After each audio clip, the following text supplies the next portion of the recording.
Mesdames et messieurs, bonsoir. Je suis absolument ravi de vous retrouver pour cette 6e et dernière leçon de ce cours déjà, de ce cours sur la transition des nageoires aux membres des tétrapodes.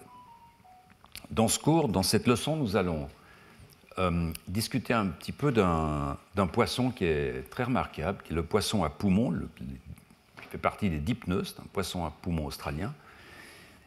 Et puis, nous discuterons souvenez-vous, de ce dernier niveau d'homologie dont je vous ai parlé, qui est un niveau un peu compliqué, mais on va le faire simplement, qui concerne l'homologie entre des systèmes de régulation, des systèmes qui mettent au point ces domaines d'expression des gènes qu'on utilise comme des gènes marqueurs.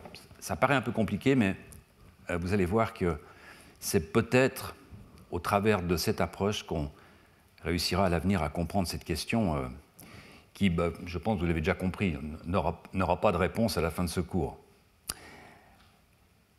Voilà, laissez-moi passer quelques minutes pour mentionner les points vraiment saillants de la leçon de la semaine passée. Je vous ai montré à plusieurs reprises cette image, c'est la dernière fois, mais c'est important pour ce qu'on va discuter aujourd'hui, qui est donc deux groupes de gènes OX existent chez les amniotes qui sont impliqués dans la fabrication des membres. Souvenez-vous, nous avons 4 groupes de gènes OX, dont 2 sont impliqués de façon très importante dans la fabrication des membres.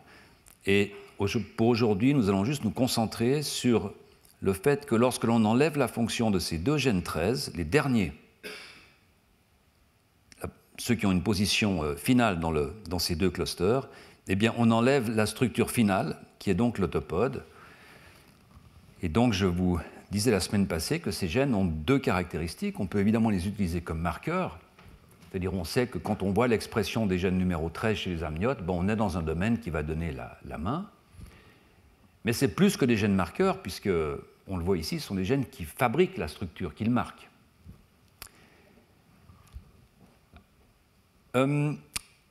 Chez les poissons, il y a eu une duplication génomique supplémentaire.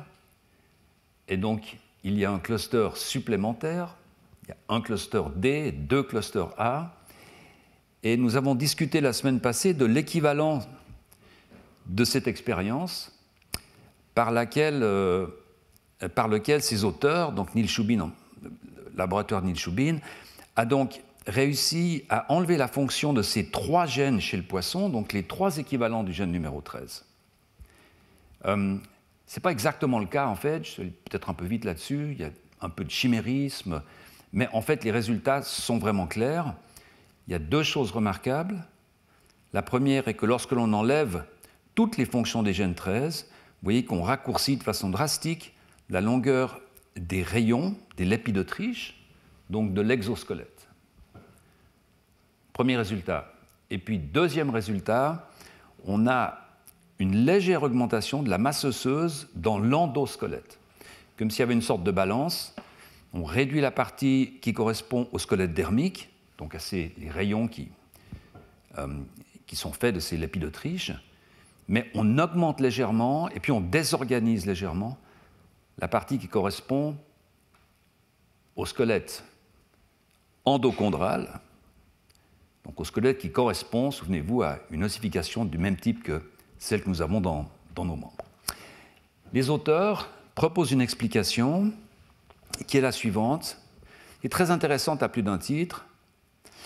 Dans le cas des membres amniotes, ici la souris ou les humains, la souris, vous avez ce domaine en rouge de l'expression de gène 13, et puis sur la droite, vous avez ici en rouge la structure que ces gènes vont contrôler, et puis en dessous, le résultat du mutant, donc l'absence de ces structures.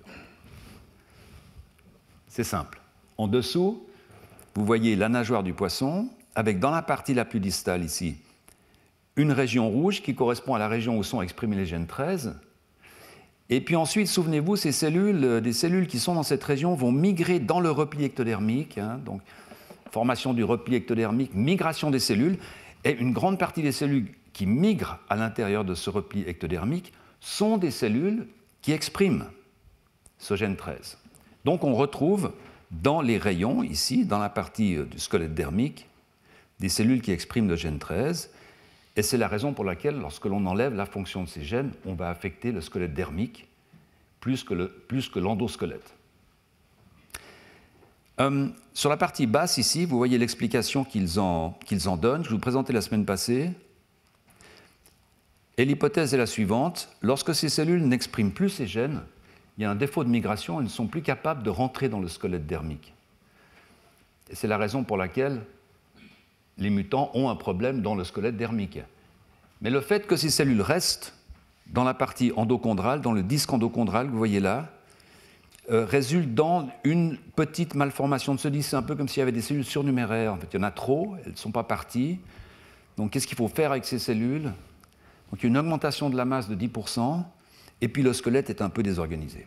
Voilà. Mais ce que je voulais vous dire en vous remontrant cette image de la semaine passée, c'est qu'en fait, quand vous regardez ce schéma, bien que les auteurs aient voulu indiquer en rouge que ce sont des domaines d'expression de ces gènes 13, en fait, ils suggèrent chez le lecteur le fait que ces domaines sont homologues. C'est rouge, donc on va immédiatement penser que ce domaine-là est homologue à ce domaine-là. Par conséquent, la partie la plus distale est homologue à la partie la plus distale. Ce n'est pas forcément ce que les auteurs veulent dire, c'est quelque chose que l'on perçoit lorsque l'on regarde cette image. Or, souvenez-vous, c'est à cause de cette confusion que j'ai été amené la semaine passée à vous parler de la construction de la tour Eiffel, et que la confusion qui peut être engendrée par cette notion d'homologie, et je vous remonte cette image-là pour vous redire qu'il y a en fait deux façons de considérer la construction de ces étages, soit par une information de qualité. Donc à ce moment-là, on va dire qu'il faut construire le premier étage, il faut construire le deuxième étage. Autrement dit, il faut construire le zygopode, le radius ulna. Ensuite, il faut construire la main, l'autopode. Soit on peut réfléchir à un système où vous avez une information topologique, c'est-à-dire ici, l'information est il faut construire l'étage le plus distal, qui se trouve à ce stade être une partie distale. Ensuite, ici, c'est la même information. Il faut construire l'étage le plus distal. À ce moment-là, c'est le zygopode, c'est le radius ulna, cubitus. Et finalement, il faut construire ici l'étage le plus distal. Et c'est la main. Mais ce sont des informations qui sont extrêmement différentes. Alors, comment progresser dans ces études? Comment essayer finalement de résoudre cette question de l'homologie et de savoir si les poissons ont des traces ont des doigts, ont des traces de doigts. Je vous ai parlé de trois approches qui étaient les trois approches vraiment entreprises aujourd'hui par plusieurs laboratoires. Premièrement, creuser les analyses en utilisant un système modèle, qui est, dans ce cas précis, le poisson zèbre, parce qu'on peut avoir une approche génétique, le génome est bien connu, il y a des outils de transgenèse, tout ce qu'on a discuté pendant ces leçons, en fait. Donc, essayer de continuer de travailler sur un système, mais qui, dès le départ, est déjà qualifié comme non représentatif de ce que nous voulons regarder, puisque vous vous souvenez, le départ des poissons osseux par rapport aux poissons sarcoptérygiens, je vous le remontrais tout à l'heure, c'est une divergence qui se passe très tôt, en fait, dans la phylogénie. Comparé avec d'autres systèmes, on en a parlé la semaine passée, je vais vous remontrer deux images de Poliodon, du poisson spatulaire, un poisson spatule, et puis finalement comparer les systèmes de régulation. C'est de ça que j'aimerais discuter en fin de cours aujourd'hui.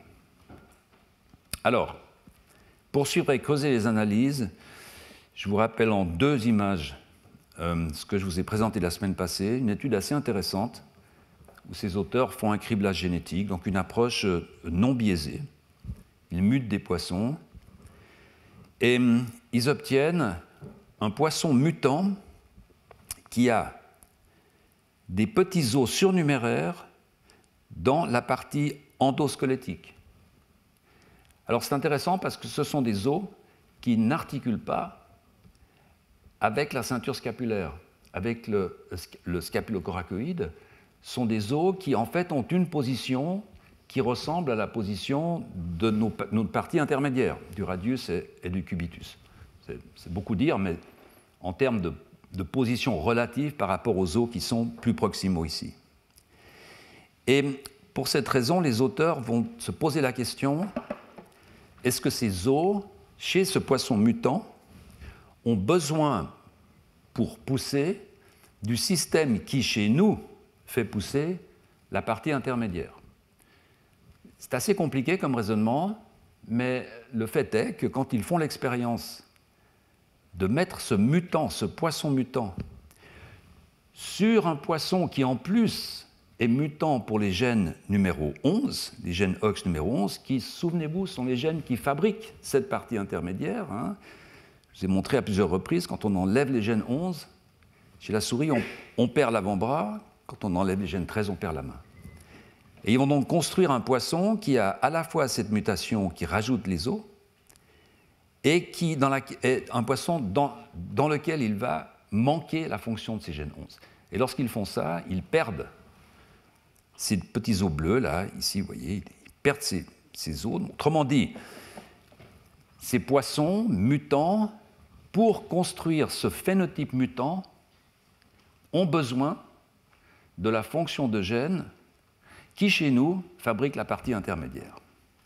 C'est pas hyper simple à comprendre tout de suite, mais les auteurs interprètent cela comme, en fait, une sorte de capacité intrinsèque des poissons téléostéens, puisque dans ce cas-là, on est chez un poisson osseux téléostéen, une sorte de capacité intrinsèque de développer une partie qui serait dépendante des protéines 11, des gènes 11. Mais ils ne le font pas dans la vraie vie.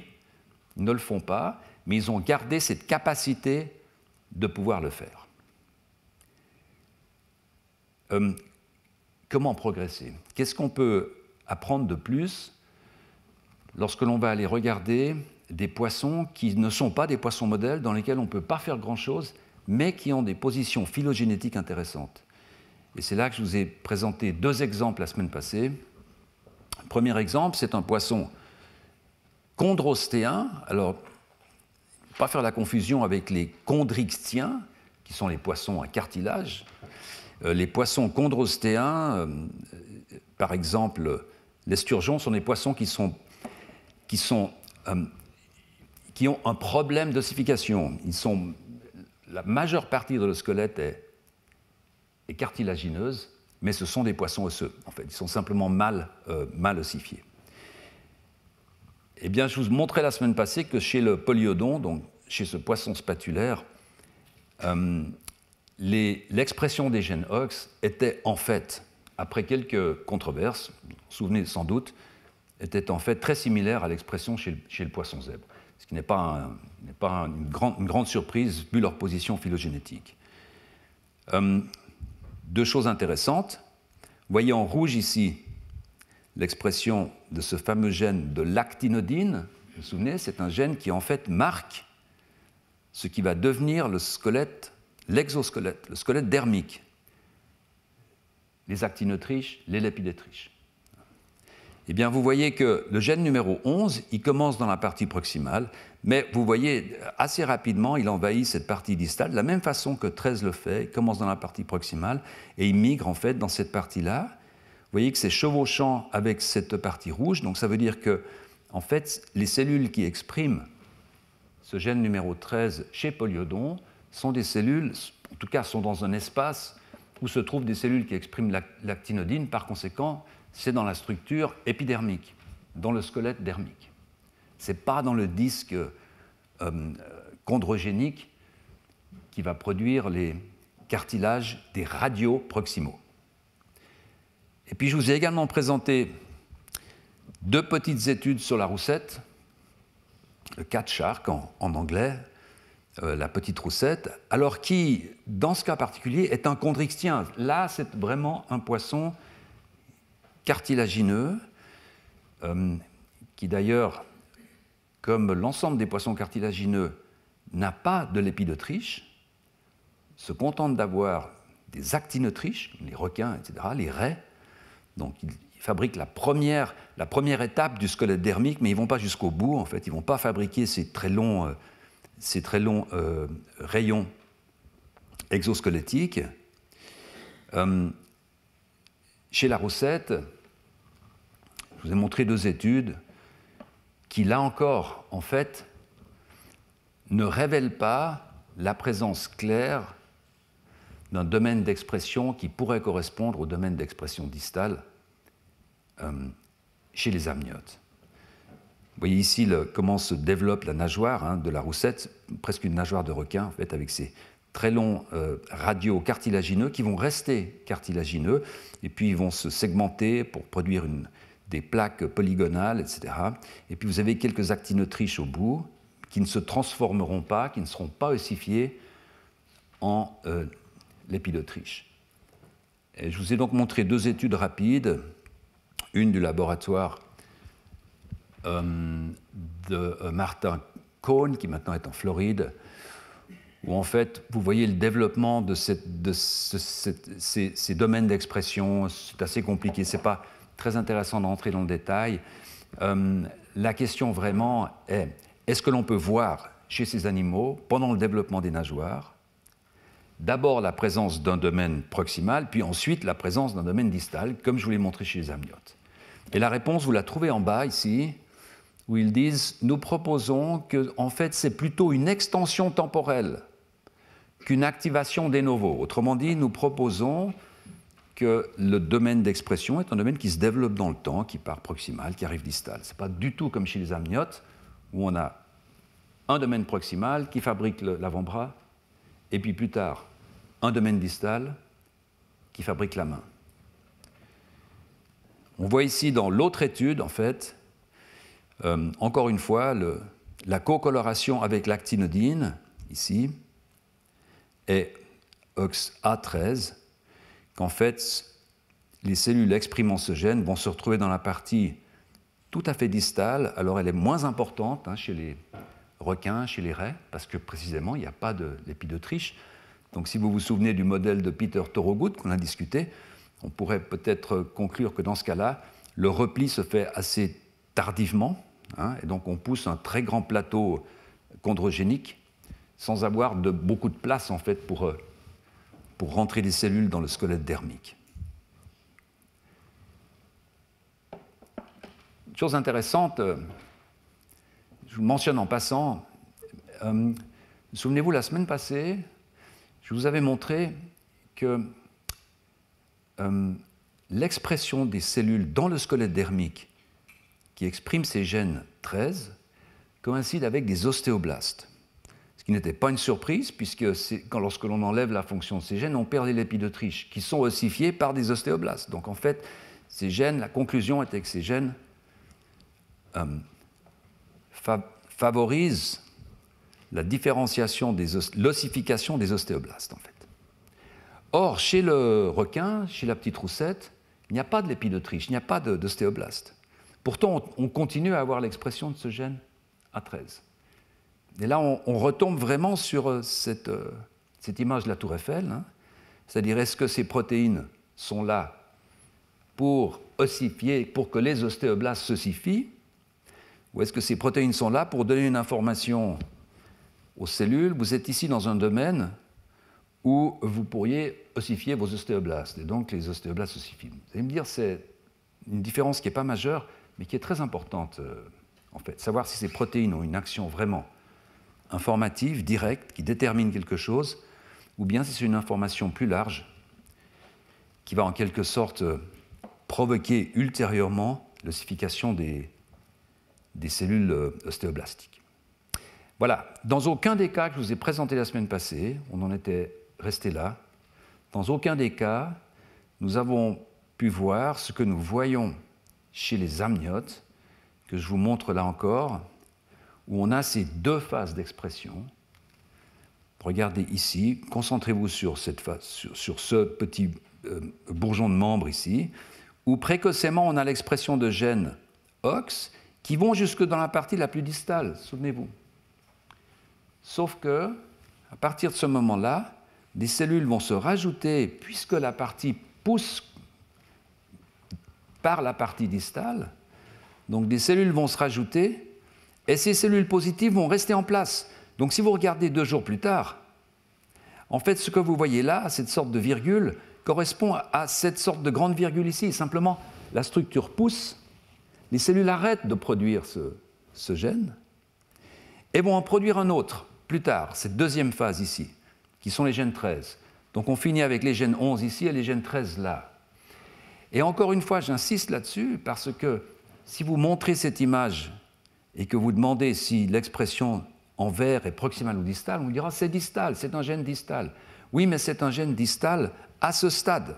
Et ensuite, ça devient proximal. Donc ça dépend quand vous regardez en fait ces domaines. Ils peuvent être d'abord proximaux, puis ensuite distaux. Voilà.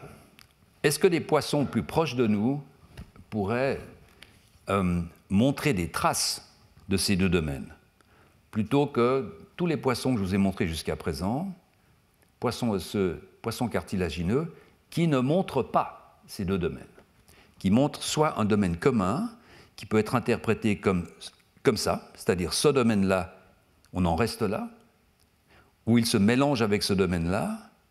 Donc on aurait une sorte de proximalisation d'un membre chez les poissons qui n'aurait pas de topode, pas de partie distale. Bon, les poissons les plus proches de nous, c'est évidemment les poissons sarcoptérygiens, puisque nous sommes des sarcoptérygiens. Malheureusement, ces poissons, c'est essentiellement des fossiles. La première leçon, je vous en ai montré, Tiktaalik, Sauropterus, etc. Tous ces fossiles de poissons sarcoptérygiens qui ont donc fait cette transition ici vers les amniotes. Sauf que vous voyez ici, tous ces poissons sont éteints. Il y a une branche qui part ici, les sarcoptérygiens. Là, on a les poissons cartilagineux, les poissons osseux, et ici, plus proche de nous, les sarcoptérygiens, avec en fait deux groupes qui survivent tant bien que mal, que vous connaissez bien évidemment, qui sont les selacanthimorphes, donc le selacanthe. C'est tout de même assez difficile d'imaginer une animalerie dans un institut, une animalerie de selacanthe pour pouvoir obtenir des œufs, etc. Et puis d'autre côté, les dipneustes, donc les selacanthes ici, voilà. De notre côté, les dipneustes, qui sont les poissons à poumons, donc les cératodontimorphes. Et il y a 2 études qui ont été faites sur ces poissons à poumons, en particulier sur Neoceratodus forsteri, qui est le poisson à poumons australien. Alors pourquoi? Ben c'est assez simple, c'est que en fait, l'Australie a un programme d'essayer de réintroduire, de maintenir ces poissons. Et donc, il y a des instituts spécialisés qui essaient de reproduire ces poissons. Et parfois, si vous connaissez les bonnes personnes, vous pouvez obtenir quelques embryons ici et là et faire quelques expériences. Alors, la première publication, une publication du laboratoire d'Axel Meyer, un travail de Jost Woltering. Et vous voyez ici la raison pour laquelle ils essayent d'utiliser ces embryons. Ils disent ici, nous utilisons le poisson australien à poumons, le dipneust australien, parce que c'est le seul poisson sarcoptérygien disponible avec lequel on peut essayer d'apprendre quelque chose. Il n'y a pas d'alternative, il n'y a que celui-ci. Neoceratodus forsteri, c'est un poisson qui vient du Queensland, cette province de l'Australie, qui est absolument fascinant, puisqu'il a une sorte de vessie natatoire. Alors, c'est que les poissons, les téléostéens, les poissons osseux ont une vessie natatoire, qui est une sorte de poche gazeuse qui est branchée sur l'œsophage. Et les poissons utilisent cette poche pour ajuster leur niveau de flottement. S'ils vident un peu la poche, ils vont descendre. C'est une poche gazeuse, ce n'est pas uniquement de l'oxygène. Et donc, avec ça, ils règlent leur niveau de déplacement dans l'eau. Chez le poisson à poumons australien, cette vessie natatoire est un peu partie d'un autre côté pendant l'évolution. Elle est aussi branchée sur l'œsophage, sauf que c'est un poisson qui a à la fois des branchies, donc qui peut métaboliser l'oxygène de l'eau, mais avec une transformation de cette vessie en poumon, ce qui fait que ce poisson est capable de vivre dans la boue, en cas de sécheresse, à l'air libre. Donc c'est un poisson qui a toujours été considéré comme étant en quelque sorte un peu mixte dans cette montée vers les amniotes, vers les vertébrés tétrapodes, en tout cas qui illustre une des façons possibles de pouvoir s'affranchir du milieu aquatique et de rentrer dans le milieu terrestre. En passant, les poissons cartilagineux n'ont pas de vessie natatoire. Et en fait, c'est pour cette raison que les requins ne peuvent pas s'arrêter de nager. C'est assez curieux, mais si un requin s'arrête de nager, il coule. Et donc les requins sont constamment obligés de nager pour pouvoir garder un niveau de flottabilité parce qu'ils n'ont pas de vessie natatoire. Alors, ces poissons à poumons, le génome a été séquencé récemment par un consortium de plusieurs laboratoires. C'est un génome absolument énorme, puisqu'il est de 43 × 10 puissance 9 paires de bases, c'est-à-dire à peu près une quinzaine de fois plus complexe, plus grand que le nôtre. Alors, je vous passe les détails. Pourquoi c'est comme ça? Il y a beaucoup d'éléments répétés, les gènes sont très très grands. Mais ce qui est intéressant, c'est que la synthénie générale, c'est-à-dire non pas la présence de gènes. Si vous regardez un gène, par exemple le gène, peu importe, Sonic Hedgehog dont on a parlé, eh bien vous allez bien entendu le retrouver chez le poisson à poumon. Mais la synthénie générale est beaucoup mieux conservée que chez les autres poissons. C'est-à-dire que vous allez trouver non seulement le gène Hedgehog, mais vous trouverez à côté les mêmes gènes qui sont à côté de ce gène chez nous. Donc il y a des portions de chromosomes qui sont conservées. Non seulement les gènes, mais des grandes portions de chromosomes.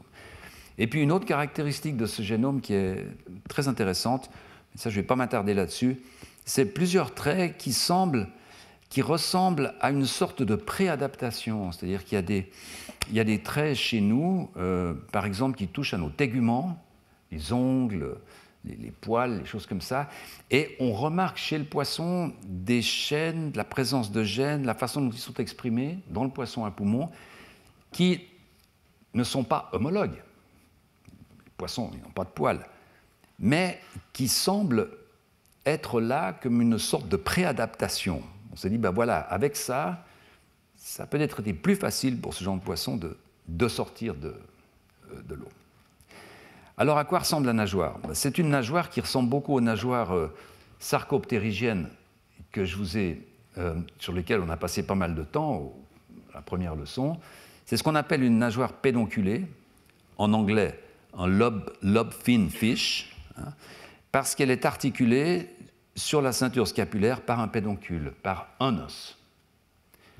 Souvenez-vous, toutes les structures de nageoire que je vous ai montrées précédemment, de poissons vivants, cartilagineux, osseux, peu importe, il y a toujours soit un plateau, soit des rayons, soit des radios, ou un plateau cartilagineux.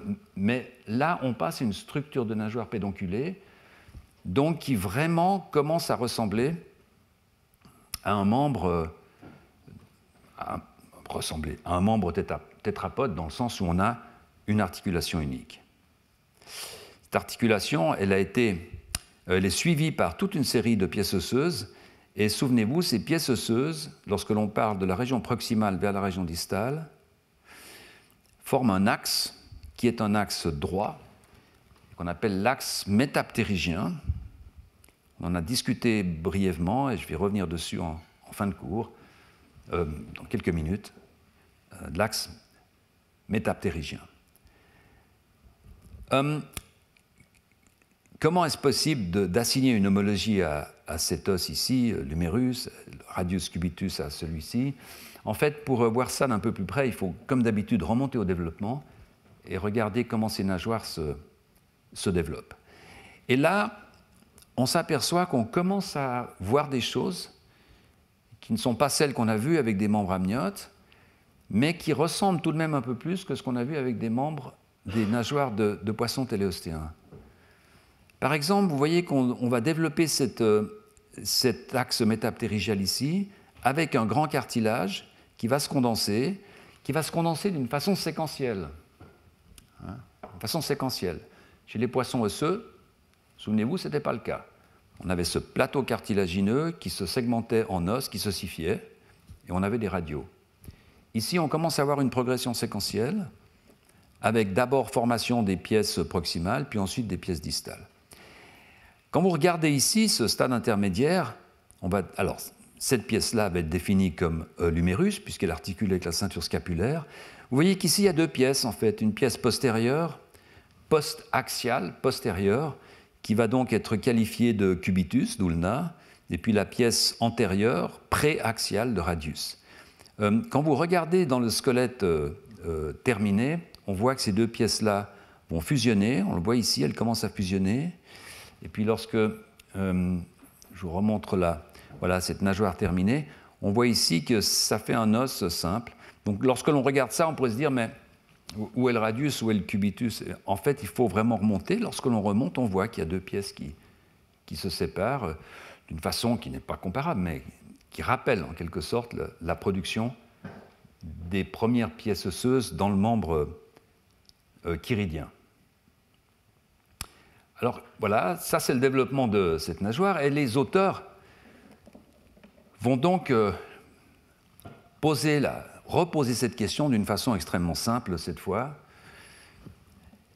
La suivante, avec ce schéma, on a donc un humérus, c'est bien. On a un radius, un ulna, on a ici un radius, un ulna, c'est bien. Là, c'est absolument clair. Que se passe-t-il dans la région plus distale? Est-ce que cette région-là, maintenant, va être homologue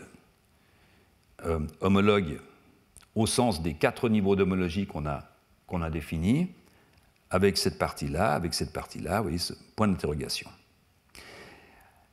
C'est une publication qui date de 2020, donc c'est des gens qui ont eu le temps de consulter vraiment la littérature, et vous voyez que de façon intéressante, la nageoire des actinoptérygiens, donc du poisson zèbre que vous avez là, des poissons téléostéens, il n'y a pas tellement de couleurs. Hein.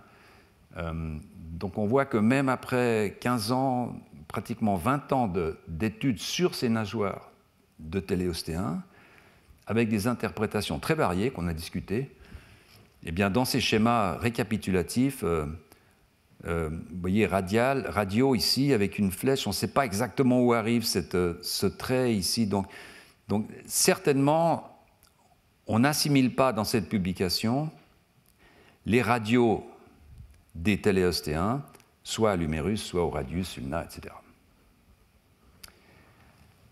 Voilà. Alors, évidemment, très peu d'embryons à disposition,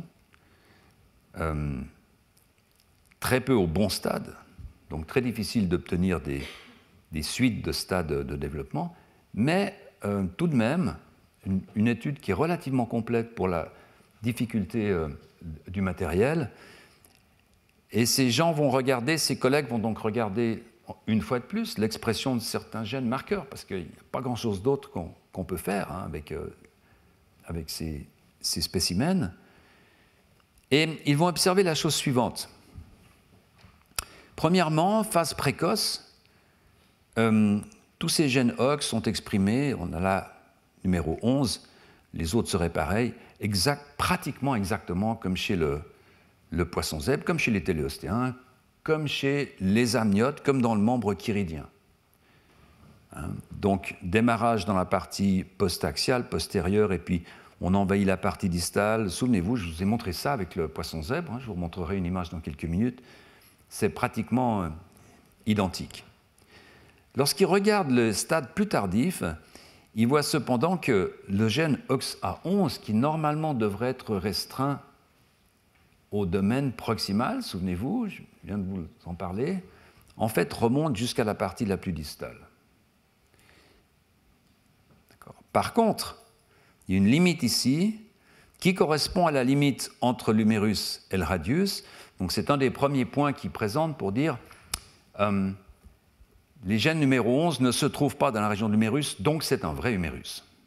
Hein, parce qu'évidemment, si vous avez des gènes qui fabriquent le radius et le cubitus qui sont actifs dans la région de l'humérus, on peut de nouveau se poser la question, mais alors est-ce que ce ne serait pas l'humérus un radius, un cubitus, basé sur l'expression de ces gènes? Et ce n'est pas le cas.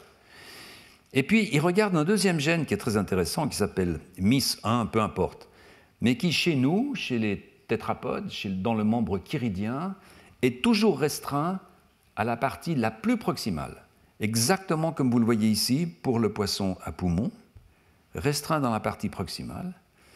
Seulement, au stade plus tardif, on voit que l'expression va s'étendre et remonter jusqu'à la partie la plus distale, exactement comme c'est le cas pour ce gène OXA11. Donc là encore, il semble qu'il y ait une sorte de proximalisation de toute la structure. Ça démarre bien, ça fait la partie proximale, mais plutôt que d'arrêter et de commencer à fabriquer une partie distale, on va étendre cette partie proximale. Alors il y a un autre groupe qui, je vais revenir sur cette étude dans 3 minutes, mais avant, il y a un autre groupe qui, en 2018, donc 2 ans auparavant, c'est en fait un des auteurs de cette publication qui va regarder également l'expression de ces gènes dans quelques embryons. Et voilà donc le résumé qu'il propose, avec en jaune la partie la plus proximale, l'humérus, en magenta radius cubitus, et comme je viens de vous le dire, ça s'étend jusqu'à la partie la plus distale, donc on a ici une incertitude, on va avoir un mélange de jaune, de rouge, on ne sait pas trop ce que c'est. Et ces auteurs vont conclure ici qu'en termes d'expression de gènes OX, donc ils font bien le distinguo, si on utilise ces gènes comme gènes marqueurs, eh bien, Neoceratodus forsteri peut être considéré comme n'ayant pas d'autopode, donc pas de main, puisqu'on a une extension de cette partie proximale. Donc ça, c'est en 2018. Alors maintenant, revenons.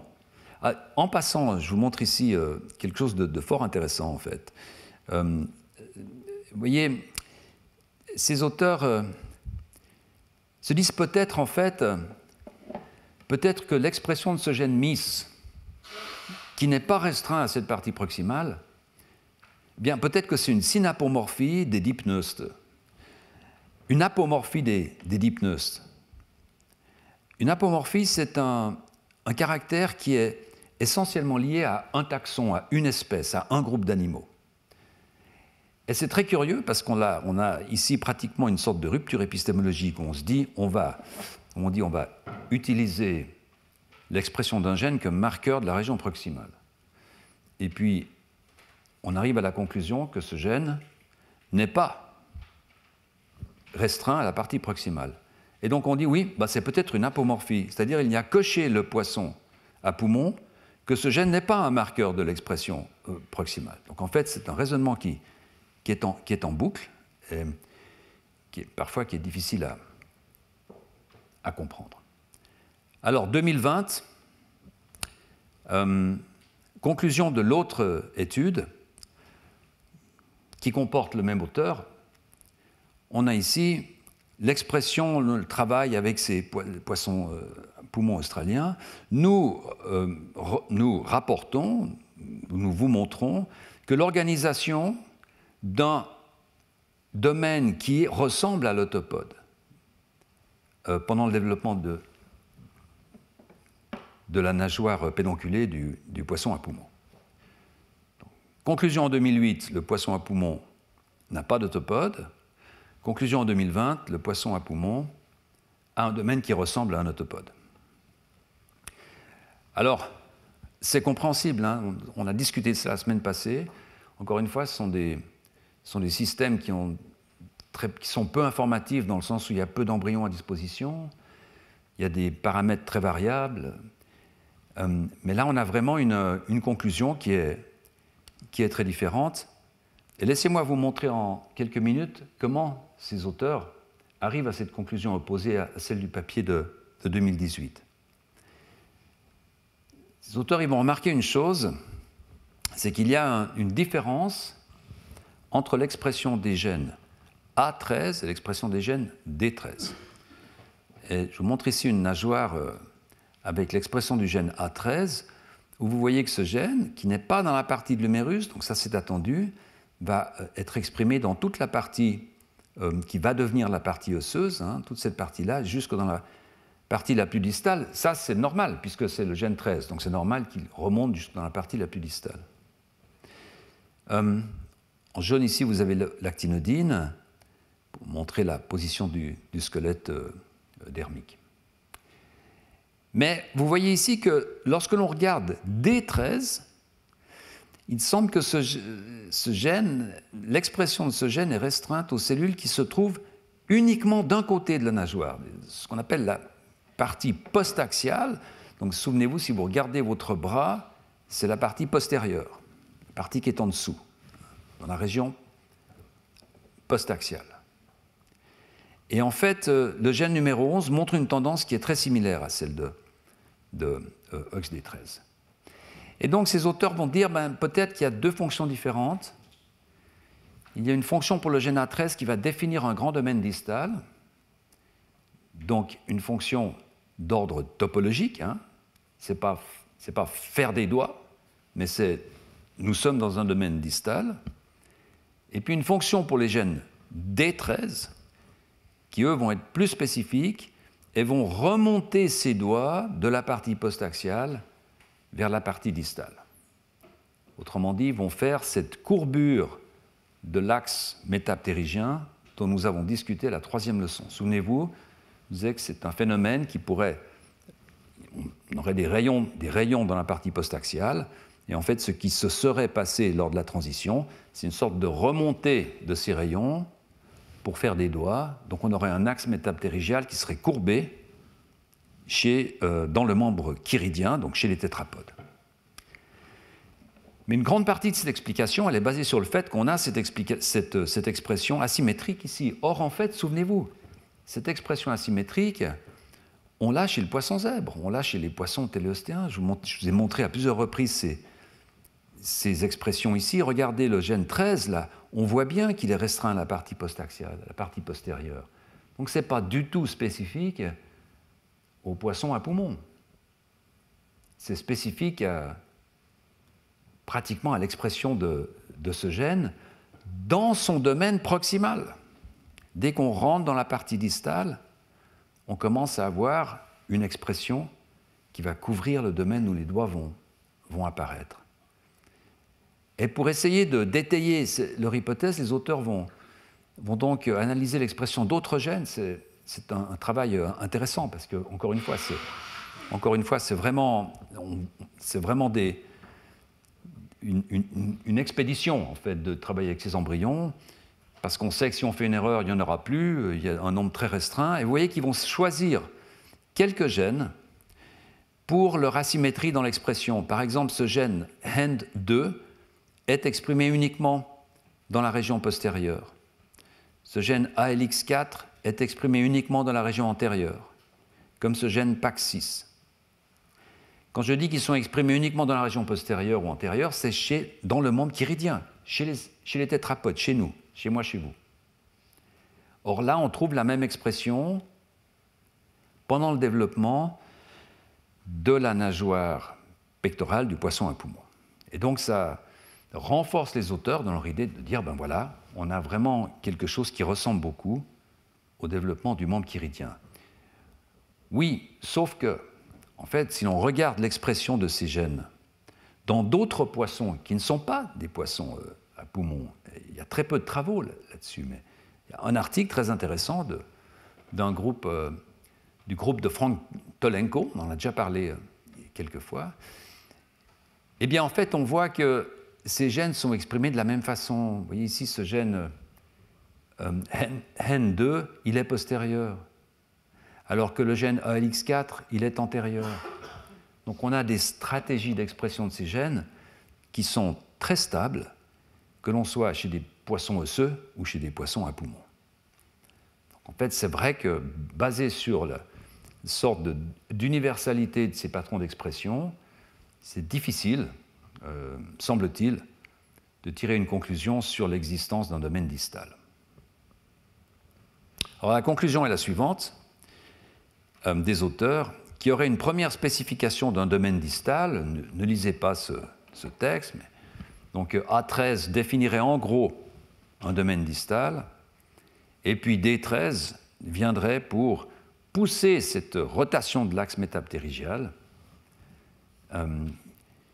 qui en fait serait visible chez nous. Souvenez-vous, lorsque je vous présentais la dynamique de condensation des cartilages dans l'étude vraiment intéressante de Neil Shubin et de Perret Alberch, où on voyait ces cartilages qui se condensaient, qui se séparaient, qui se recondensaient, qui se séparaient, eh bien, souvenez-vous, vers la fin, on avait ce tournant vers la gauche, ce tournant vers la partie antérieure. Hein. Donc peut-être une correspondance. Mais encore une fois, dans aucun cas d'expression d'aucun gène, utilisé en tout cas dans le cas du poisson à poumon, ces auteurs ne trouvent la présence de deux domaines concomitants qui pourraient dire, voilà, là on a une partie postérieure, là on a une partie proximale, excusez-moi, là on a une partie distale. C'est de cette partie distale que l'équivalent d'un autopode devrait sortir. Alors ces auteurs finissent avec voilà, ce schéma où l'on a ici le membre chiridien, où l'on a ici la nageoire du poisson à poumon, avec une vue de A13, donc une définition d'un domaine distal. Et puis en dessous, vous avez la vue de D13, avec ici la fabrication des doigts, et puis là, toute cette partie post-axiale, où l'on voit en bleu ici ces rayons qui plus tard pourraient devenir des doigts, hein, en remontant, en recourbant cet axe métaptérygial. Alors, je pense que c'est une explication qui est possible. C'est une explication qui est possible. Il n'y a rien vraiment dans cette publication qui... On pourrait dire non, ce n'est pas possible, il y a une erreur. Donc c'est une hypothèse qu'il faut continuer à analyser. Mais je pense que l'alternative de la publication, de la première publication de 2018 que je vous ai montrée, certainement pas à exclure a priori, c'est-à-dire le fait que ces poissons qui ont des nageoires de lobe fine, c'est simplement un premier domaine proximal chez nous qui s'étend, qui s'étend, qui s'étend et qui reste en fait avec une identité proximale. Ces poissons auraient une sorte d'addition de pièces osseuses proximales qui s'empileraient les unes sur les autres sans que jamais il y ait cette transition vraiment critique entre la partie proximale et la partie distale. Alors comment est-ce qu'on peut analyser d'une façon différente si cette transition existe? Peut-être qu'on ne la voit pas, mais peut-être existe-t-elle. Et là, on rentre dans ce dernier niveau d'homologie, niveau avec lequel j'aimerais terminer ce cours. Alors, souvenez-vous, je l'avais qualifié d'homologie ontologique parce que, finalement, lorsqu'on commence à toucher à la régulation d'expression de ces gènes, il n'y a pas grand-chose d'autre après à aller voir. Si on trouve des motifs, si on trouve des structures dans l'ADN, dans la chromatine, qui sont responsables d'un trait de régulation, et que ces structures se retrouvent dans des espèces différentes, là, on peut raisonnablement penser que vraiment il y a une correspondance, mais on ne peut pas aller vraiment plus profond. On peut pas aller. L'ADN, il est homologue, on le sait. Je veux dire, tous les animaux partagent le même ADN. Donc on est vraiment à un niveau de considération de la notion d'homologie qui est le plus profond possible. Et donc cette dernière possibilité ici, et pour comprendre ce que je veux dire par là, je dois retourner à quelque chose qui a fait l'objet du cours d'il y a 2 ans, de 2020, et dont je vous ai déjà parlé il y a 2 semaines, qui est cette notion d'enhancer et de régulation des gènes. J'essaie de faire ça simplement, parce que, mais il faut tout de même essayer de revenir un tout petit peu sur les technologies à disposition. Donc l'idée est la suivante.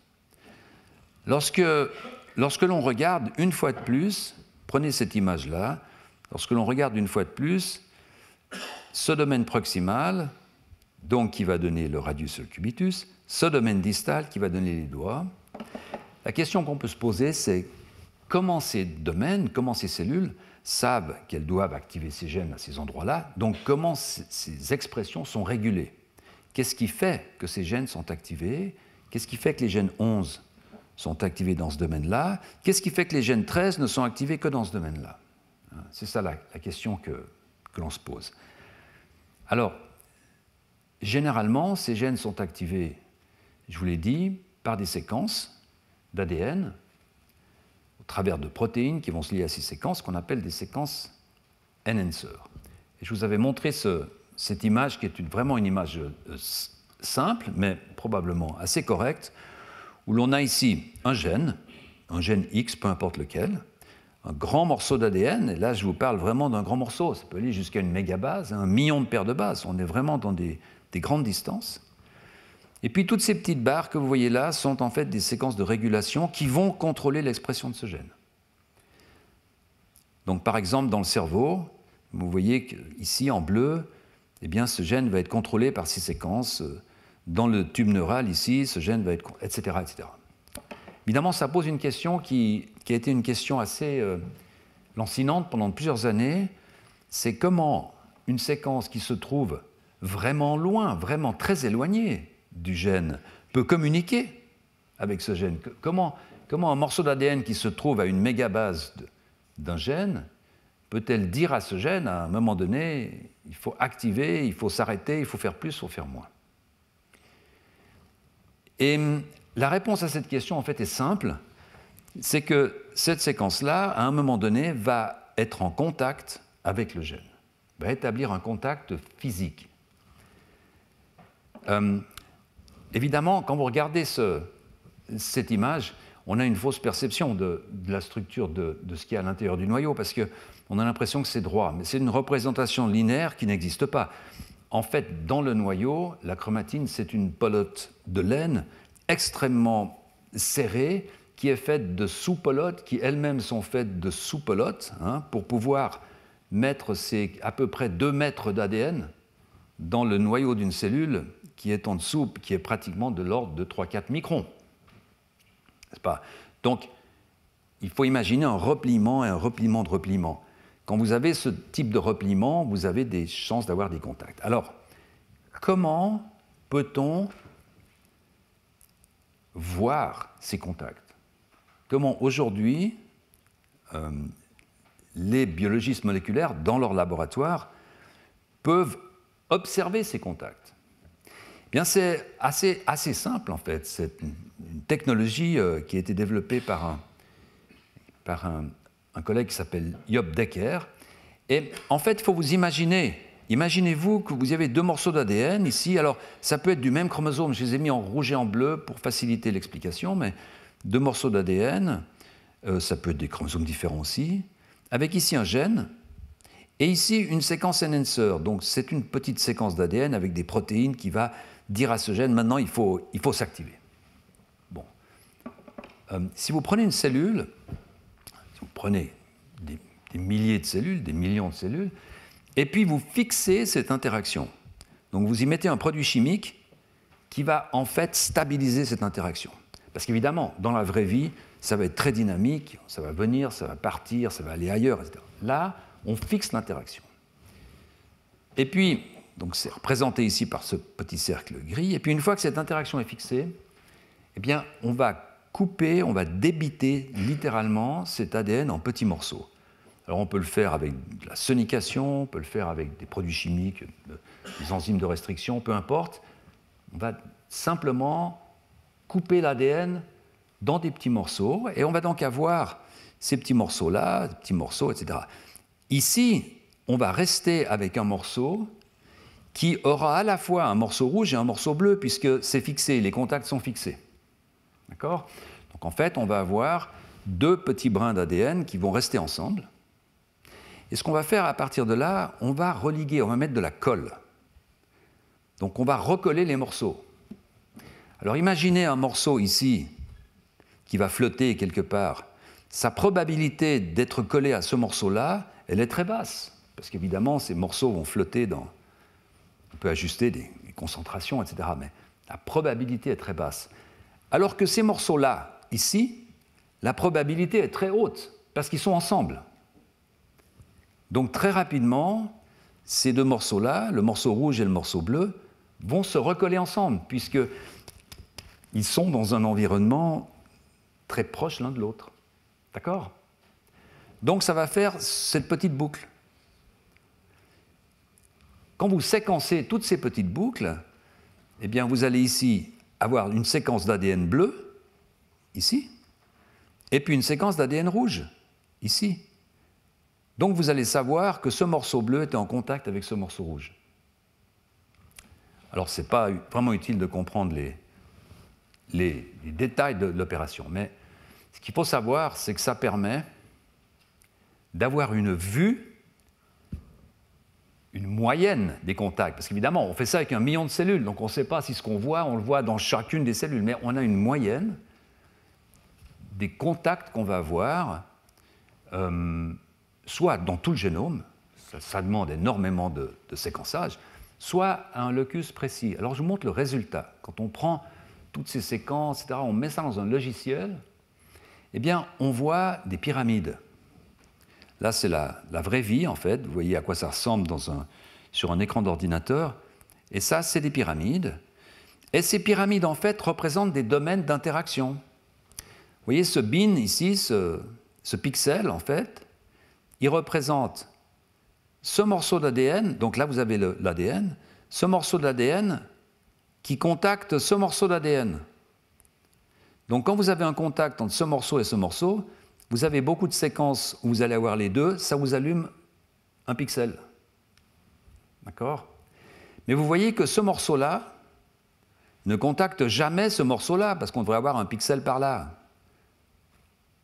Donc il y a des contacts qui sont permis et des contacts qui sont exclus. Et ça, c'est une découverte qui a été faite par essentiellement 3 laboratoires en 2012, donc le laboratoire de Big Ren en Californie, de Giacomo Cavalli, et le laboratoire d'Edith Hurt, ma collègue ici au collège. Et je pense que si vous remontez sur ces cours, vous aurez tous les détails sur ces interactions. En fait, ces triangles, ces pyramides, ils illustrent des globules. Et je vous ai mis ici voilà à quoi ça ressemble. Vous avez en fait une pelote d'ADN avec des gènes, des séquences de régulation, et puis vous avez une autre pelote, et puis vous avez une troisième pelote. Mais ces pelotes ne se contactent pas l'une et l'autre, parce qu'on n'a pas ici de pixels qui s'allument. Donc on voit très bien ici un niveau d'enroulement des chromosomes. C'est un des nombreux niveaux. On a des niveaux qui sont plus petits et on a des niveaux qui sont plus grands. On a des niveaux d'enroulement de pelotes ou de sous-enroulement de pelotes. Ça, c'est un enroulement qui est très important parce que, disons, c'est l'enroulement majeur qui régule la façon dont des séquences de régulation vont toucher des gènes. Évidemment, très souvent, vous n'avez pas du tout envie que cette séquence ici ait touché ce gène-là, parce que ça peut vous déclencher l'expression de quelque chose que vous ne souhaitez pas. Donc l'évolution a compartimentalisé le génome de façon à ce que chacun ait son petit domaine un peu privé dans lequel les choses peuvent se passer, se contacter, mais on ne sort pas de ce domaine, parce qu'autrement ça devient dangereux. Voilà, alors pourquoi je vous raconte tout ça? Parce que quand vous regardez ces gènes OXD qui font ces deux domaines dans le membre proximal et distal, eh bien, on s'aperçoit qu'on a cette situation-là. Ce que vous voyez là, c'est le complexe OXD. Ce sont les gènes OXD.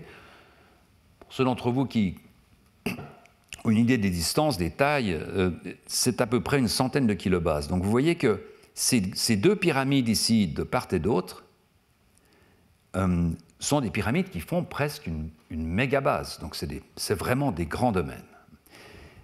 Mais vous voyez curieusement que ce cluster, ce groupe de gènes, n'est ni entièrement dans cette pyramide, ni entièrement dans cette pyramide. En fait, il fait la limite entre ces deux pyramides. Autrement dit, des séquences de régulation qui se trouvent dans cette partie-là vont allumer des gènes qui se trouvent dans cette partie-là. Et puis des séquences de régulation qui se trouvent dans cette partie-là vont allumer, en fait, essentiellement ce gène-là que vous voyez en noir, qui est le gène numéro 13. D'accord? Alors, comment est-ce que l'on traduit ça pendant le développement du membre? Eh bien, vous voyez ici, c'est une étude de Guillaume André, et en fait, vous voyez ce qui se passe. Vous avez là, pendant la phase précoce, pendant que vous poussez le bourgeon, hein, la première phase qu'on a qualifiée de phase proximale, précoce, qui existe chez le poisson, etc., eh bien, vous avez toutes ces séquences de régulation ici qui travaillent et qui ciblent les gènes jusqu'au gène numéro 11, qui sont là, qui sont de ce côté. D'accord? Donc, vous imaginez toutes ces interactions sur cette partie du cluster, etc. Et puis, à un moment donné, ça s'arrête. À un moment donné, cette régulation s'arrête et celle-ci commence. Et là, vous avez encore toute une série de séquences de régulation qui vont activer le gène 13 qui est en bordure ici. Donc on a en fait une régulation bimodale avec d'un côté des séquences de régulation qui vont activer les gènes nécessaires pour faire la partie proximale, et puis à un moment donné ça s'arrête,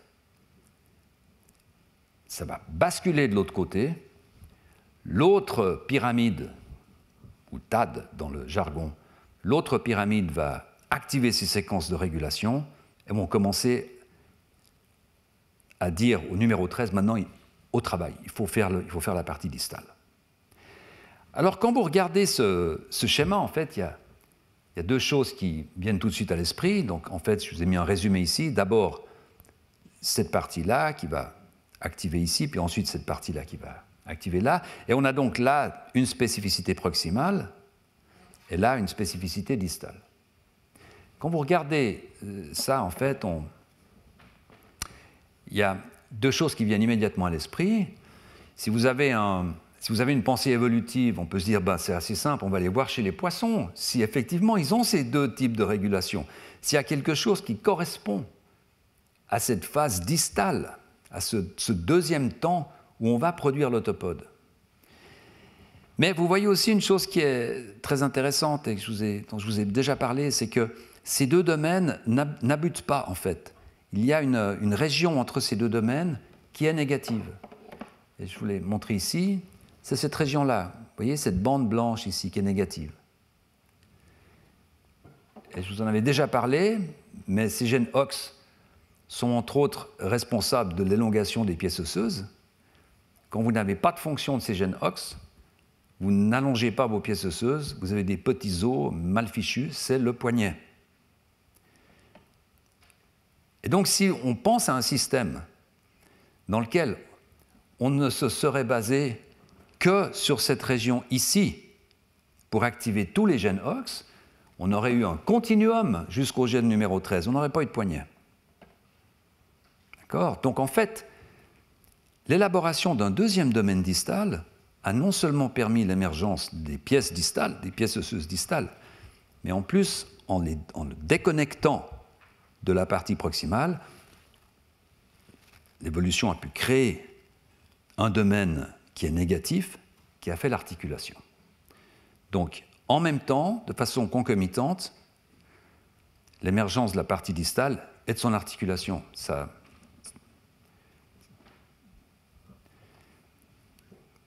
une solution qui était probablement extrêmement avantageuse, puisque si vous imaginez l'émergence de pièces osseuses distales pour des animaux qui vont essayer de sortir du milieu aquatique pour coloniser le milieu terrestre, sans articulation, ça devient extrêmement difficile. Vous ne pouvez faire que des mouvements assez restreints.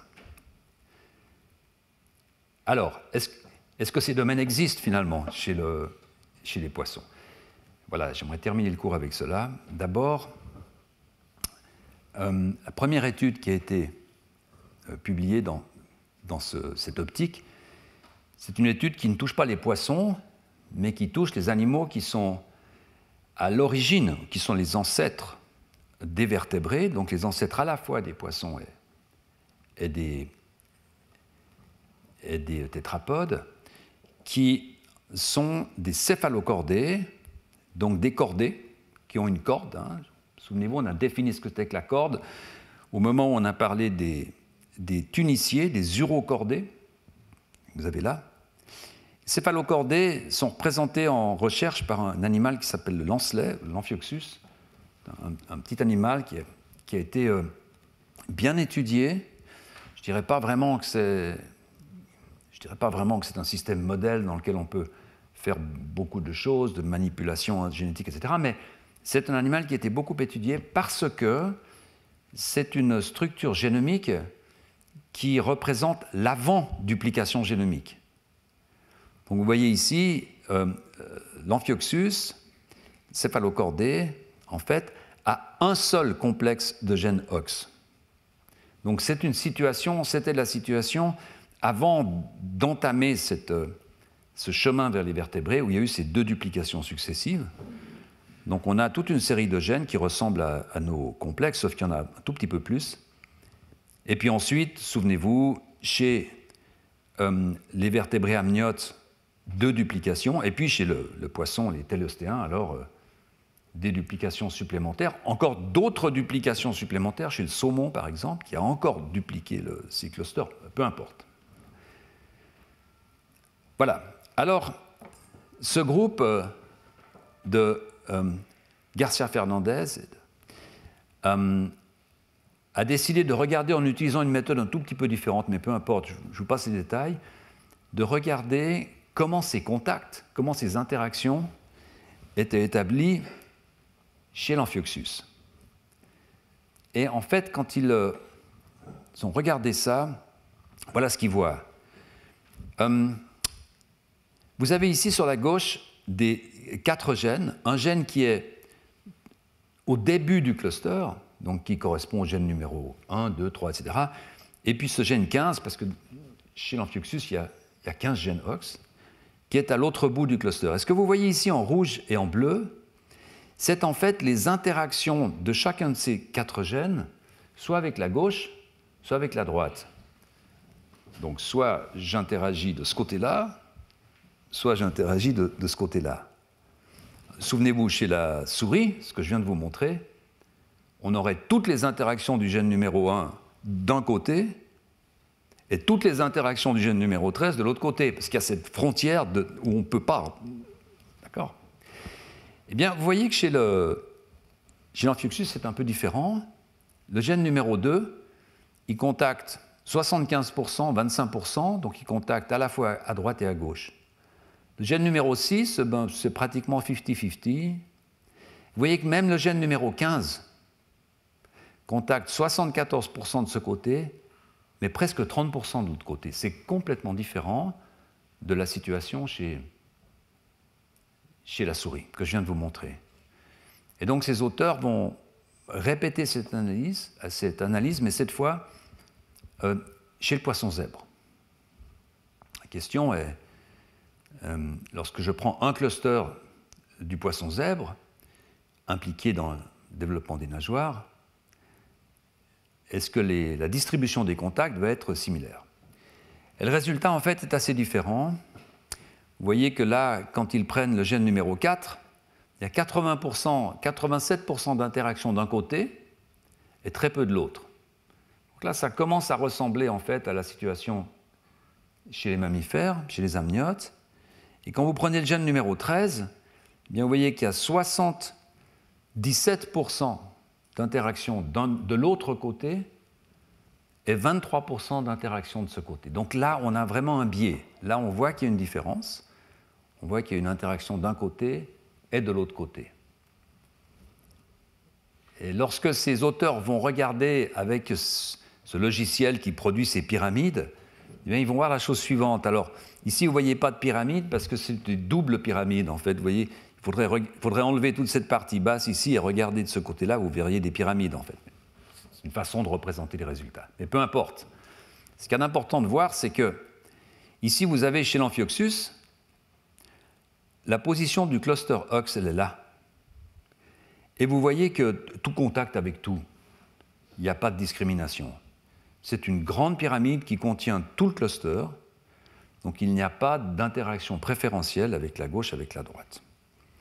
Donc dans l'Amphioxus, le génome n'a pas encore, ou peut-être plus, parce qu'on ne sait pas si c'était le cas et que ça a disparu, Mais en tout cas, le génome ne montre pas cette partition entre ces deux domaines de régulation qu'on peut observer chez les amniotes.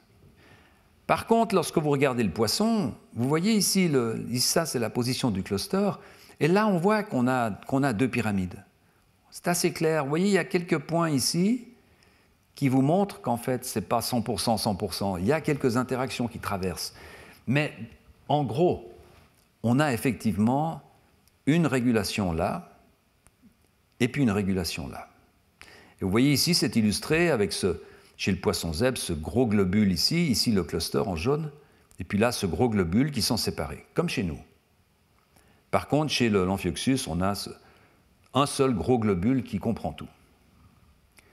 Alors à partir de là, ces auteurs vont proposer une sorte de schéma d'évolution de ces domaines, où on a ici, dans la lignée qui va conduire aux vertébrés, où on a une structure qui est un grand globule simple, une polote, qui va rester une polote chez les céphalocordés, et qui va devenir peu à peu deux polotes séparées chez les vertébrés. Voilà, le problème, c'est ces polotes chez le poisson zèbre. Est-ce qu'elles contiennent des éléments de régulation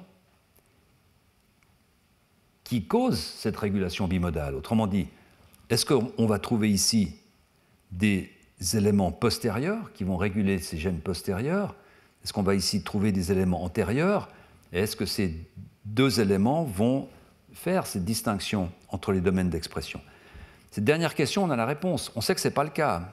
Je vous ai abreuvé d'expression de ces gènes dans le poisson zèbre et on ne voit jamais ces deux domaines. Donc à quoi sert cette partition chez le poisson zèbre? Comment attaquer ça d'une façon fonctionnelle? C'est là la dernière expérience que je vais vous montrer. Bien, finalement, ce n'est pas très compliqué. Il suffirait de prendre cette partie-là et puis d'essayer de l'introduire dans la souris pour voir ce qu'elle pourrait faire, pour voir si c'est plutôt proximal, plutôt distal. Le problème, c'est que cette partie chez le poisson zèbre, elle est très grande. Elle est de plusieurs centaines de kilobases. Ce n'est pas une mégabase, mais c'est plusieurs centaines de kilobases. Et il n'existe pas aujourd'hui vraiment des outils pratiques pour pouvoir introduire un fragment d'ADN de 2, 3, 4, 500 paires de bases, 500 kilobases, dans un contexte transgénique. Alors, pour pouvoir réaliser cette étude, un autre poisson a été utilisé qui n'est pas si éloigné du poisson zèbre, qui est un poisson téléostéen, bien entendu, c'est le fougou, le poisson extrêmement intéressant, c'est ce qu'on appelle le tétraodon vert. C'est le plus petit des tétraodons. Les tétraodons, c'est les poissons faisant partie des tétraodons, ces poissons qu'il faut faire attention à les manger au Japon, qu'ils soient préparés par des cuisiniers experts, si vous ne voulez pas être empoisonnés. Des poissons qui viennent du Sri Lanka, en Indonésie. C'est des poissons qui sont assez étonnants, puisque lorsqu'ils se sentent menacés, ils gonflent et ils se mettent à une sorte de grosse bulle, ce qui les rend plus compliqués à être avalés sans doute par des prédateurs. Alors pourquoi le fougou? Vous avez ici une phylogénie qui n'est pas très intéressante. Je vous la montre uniquement pour vous montrer des belles photos de poissons-lune, de balistes Picasso, qui sont vraiment des poissons magnifiques. Le tétraodon, il est là. C'est évidemment un téléostéen. Donc tout cela pour vous montrer que c'est un poisson qui n'est pas si éloigné du poisson zèbre, mais alors qu'il y a une caractéristique qui est totalement inverse de la caractéristique des poissons à poumons, à savoir d'avoir un génome qui est très petit, qui est extrêmement condensé.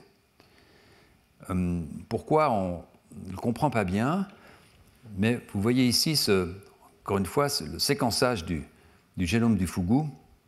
qui remonte à longtemps, hein, à 2004, avec une taille du génome qui est de 340 mégabases.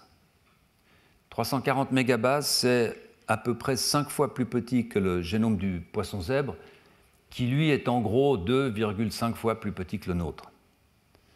Donc c'est un génome qui est très petit, et en fait tout est petit dans le génome du fougou, c'est-à-dire que si vous avez une séquence de régulation, une pyramide qui fait une mégabase chez les amniotes, eh bien cette pyramide va faire soudainement une centaine de kilobases ou peut-être 80 kilobases chez le poisson fougou. Et là, on commence à rentrer dans des tailles que l'on peut travailler. En transgenèse, on peut avoir ce qu'on appelle des chromosomes artificiels qui, jusqu'à des tailles de 100, 150, 200 kilobases avec lesquelles on peut commencer à faire certaines choses.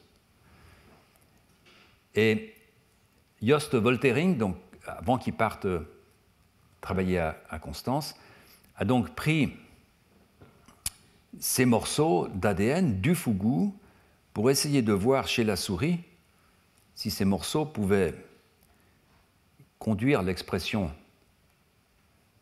de ces gènes OX, et si c'était le cas, est-ce que c'est une expression proximale ou une expression distale? Et ce que vous voyez là, en fait, c'est la première expérience avec le cluster D. Et lorsque vous prenez toute la partie qui est en amont de D3, D4, donc la partie qui correspond à la pyramide, qui fait proximale à la pyramide dans laquelle se trouvent les éléments de régulation, qui régulent les gènes OX dans le zygopode, le radius, le cubitus, l'avant-bras. Eh bien, vous voyez qu'en fait, ce morceau d'ADN de poisson va produire un peu d'expression qui est en fait dans la bonne région. Ce n'est pas une expression totale, mais c'est une indication que vraisemblablement, il y a des séquences qui peuvent être actives dans la partie proximale. D'accord? Ce que vous voyez là, c'est qu'il n'y a strictement rien dans la partie distale. Donc il semble qu'il n'y ait pas d'éléments dans cette région-là qui disent distale. Ce n'est pas inattendu, puisque c'est une région qui correspond à une région régulatrice proximale. Quand vous prenez l'autre région ici, donc c'est l'autre pyramide qui se trouve de l'autre côté du cluster, eh bien vous voyez qu'essentiellement vous obtenez la même chose. Donc vous avez du proximal ici, puis vous avez du proximal ici.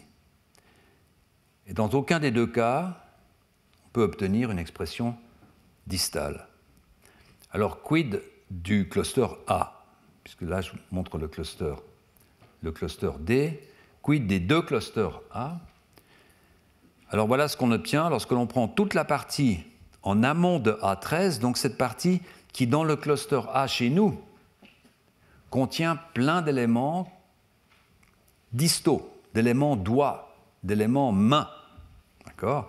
Eh bien, quand vous introduisez cette partie dans une souris, vous allez avoir de l'expression proximale, c'est plus ou moins clair, c'est parfois même assez douteux, mais jamais d'expression dans la partie distale.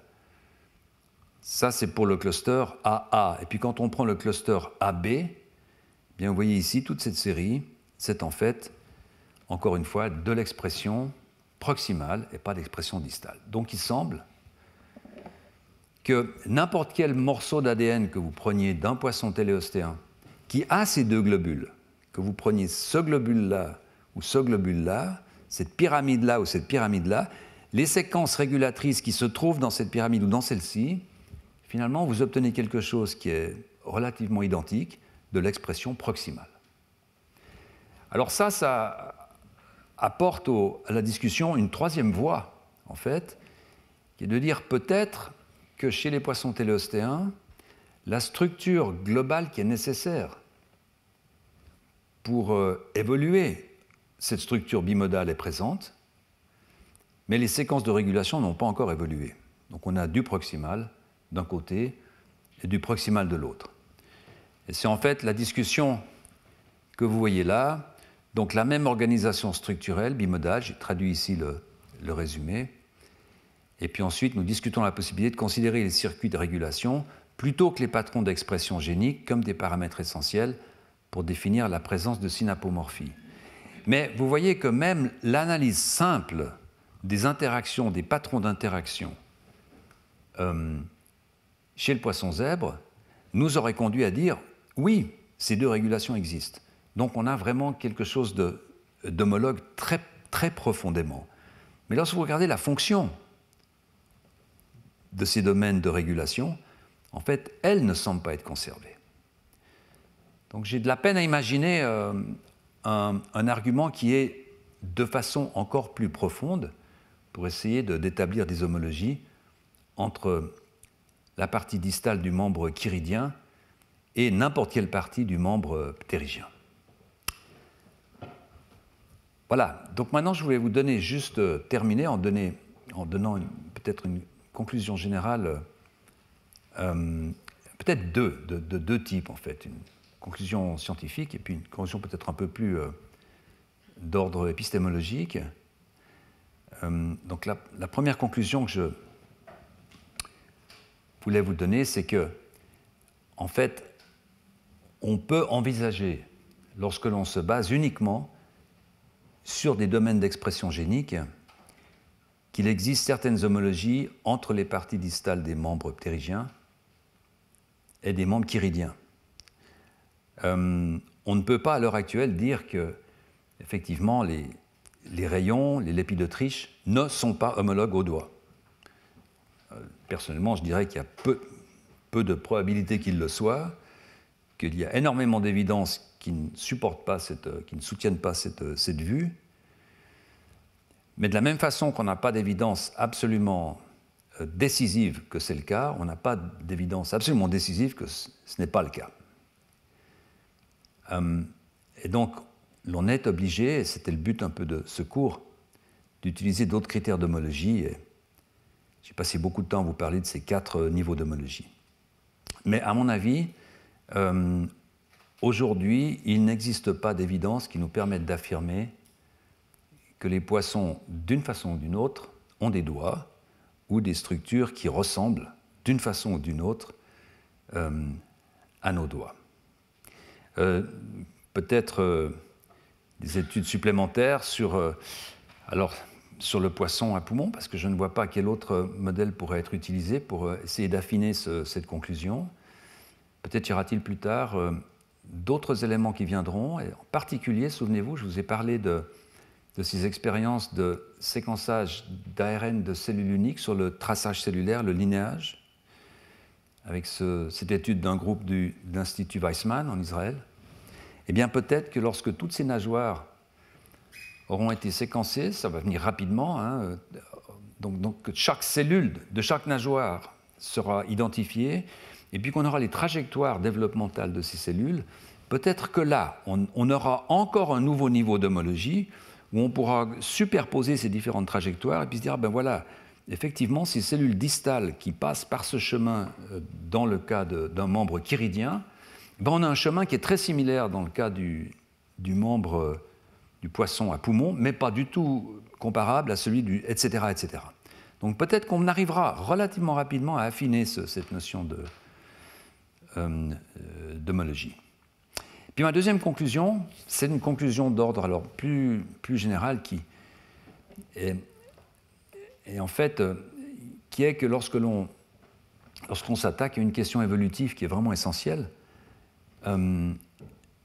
et pour laquelle on peut vraiment se demander au départ s'il existe une réponse, parce que c'est ça vraiment le problème. Et si une réponse existe, comment peut-on la trouver? Et je pense que vous avez pu percevoir au cours de ces 6 leçons que même lorsque l'on court après un but qui visiblement est inatteignable, dans ce cas particulier, ça permet tout de même d'acquérir toute une série de connaissances qui vont enrichir le domaine et qui font que peut-être un jour, cette question va passer du domaine du souhaitable au domaine du possible. Et puis, en parallèle, j'ai également essayé de vous montrer dans ce cours la très grande différence qui existe parfois en biologie Et je dirais particulièrement dans ce domaine, qui est un domaine à cheval entre les sciences de la vie et l'évolution, pour autant que l'évolution ne passe pas partie des sciences de la vie, mais dans ce domaine qui touche à l'évolution, la différence qui existe entre vraiment des résultats scientifiques clairs et leur interprétation. C'est quelque chose qui est vraiment essentiel à comprendre. C'est ce qui fait à la fois la difficulté de cet exercice, c'est que lorsque l'on lit une publication, on a à la fois des résultats, mais on a aussi l'interprétation qui est essentielle, qui est nécessaire. C'est deux choses qu'il faut peser de façon presque indépendante. Mais c'est également ce qui nous ramène constamment à se souvenir que la recherche est conduite avant tout par des femmes, par des hommes, et que par conséquent, essayer de rechercher une objectivité ou une vérité dans ces travaux est quelque chose qui n'est pas possible. Voilà, avec ça, je voulais vous remercier de votre présence, et puis je voulais vous dire que l'année prochaine, le cours aura lieu également au mois de mai et au mois de juin, et je vais essayer de faire un cours sur quelque chose qui me passionne, qui est la notion du temps pour l'embryon, comment le temps est inscrit dans le génome, quelle est la façon de mesurer le temps, pourquoi 9 mois, pourquoi pas 4, pourquoi, etc., etc. Voilà, je vous souhaite un bon été, et puis j'espère vous revoir l'année prochaine. Au revoir.